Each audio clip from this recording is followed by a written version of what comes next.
उत्तम साहित्य का साथ जीवन को उत्कृष्ट वैभव की ओर लेकर जाता है और वही वैभव आपको इस चैनल से प्राप्त होगा, जिसके माध्यम से साहित्य की उत्कृष्ट गाथाएं प्रस्तुत हो रही है। तो चैनल पर पहली बार आपने दी है दस्तक तो पहले इसे सब्सक्राइब कर ले, ताकि साहित्य के सफ़र में आपका और हमारा साथ सदा बना रहे।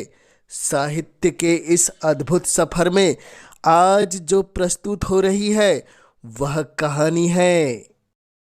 लीजिए, आपके सामने आज प्रस्तुत हो रही है तेनालीराम की चतुराई से जुड़ी बहुत ही महत्वपूर्ण कहानी, जिसका नाम है महामूर्ख का खिताब।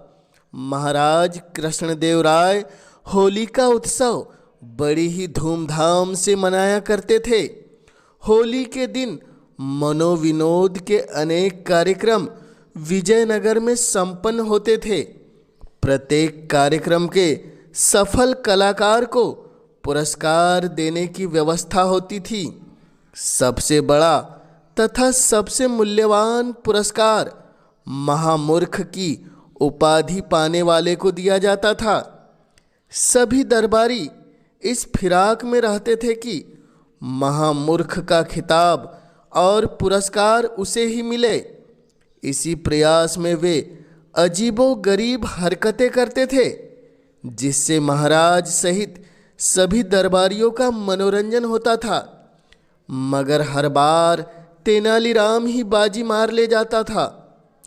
तेनालीराम को हर साल सर्वश्रेष्ठ हास्य कलाकार का पुरस्कार तो मिलता ही, अपनी चतुराई और बुद्धिमानी के बल पर प्रतिवर्ष महामूर्ख भी वही चुना जाता था।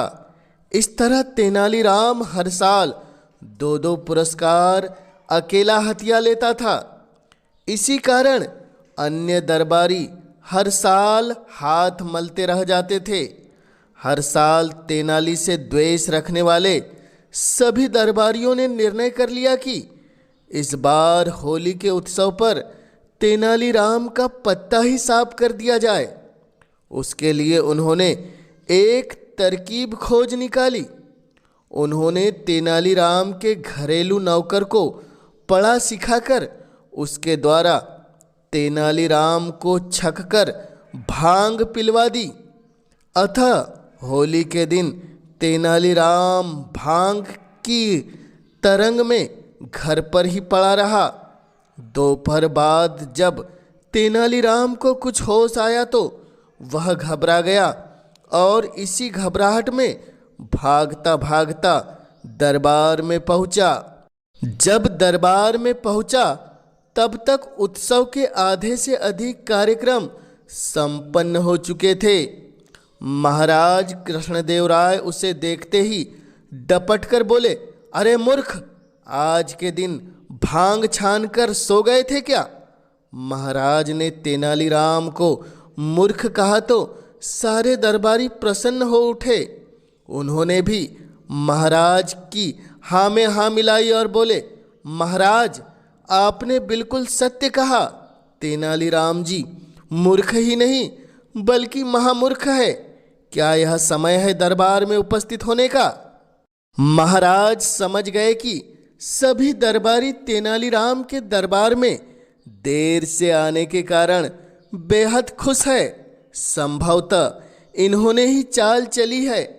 अतः जब तेनालीराम का उपहास उड़ाने की गर्ज से उन्होंने उसे महामूर्ख कहा तो महाराज ने भी मुस्कुराते हुए कह दिया, आप लोग ठीक कहते हैं, तेनालीराम महामूर्ख है।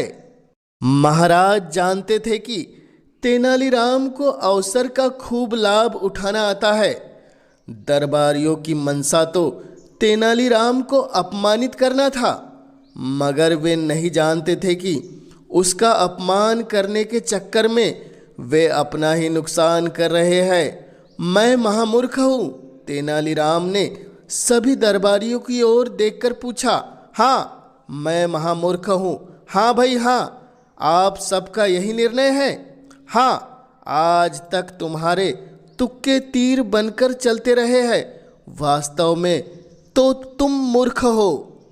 जब तेनालीराम ने सब लोगों के मुंह से यह सुना तो वह मुस्कुराता हुआ महाराज से बोला, महाराज, आपने अपने श्रीमुख से मुझे महामूर्ख घोषित किया है और सभी भाइयों ने इसका समर्थन भी कर दिया है। अतः इस प्रकार सभी ने आज के दिन का सबसे बड़ा पुरस्कार तो मेरे लिए सुरक्षित ही कर दिया है। यह सुनते ही दरबारियों को अपनी भूल का एहसास हुआ और शर्मिंदा होकर वे हाथ मलने लगे। इस प्रकार इस बार भी महामूर्ख का पुरस्कार तेनालीराम झपट कर ले गए। तो यह तेनालीराम की चतुराई से जुड़ी कहानी आपको कैसी लगी हमें कमेंट्स के माध्यम से ज़रूर बतलाएं। और ऐसी ही रोचक कहानियों को सुनने के लिए आप इस चैनल को ज़रूर सब्सक्राइब कर दें, ताकि आप तक ऐसी शानदार और जानदार कहानियाँ सबसे पहले प्रस्तुत हो सके।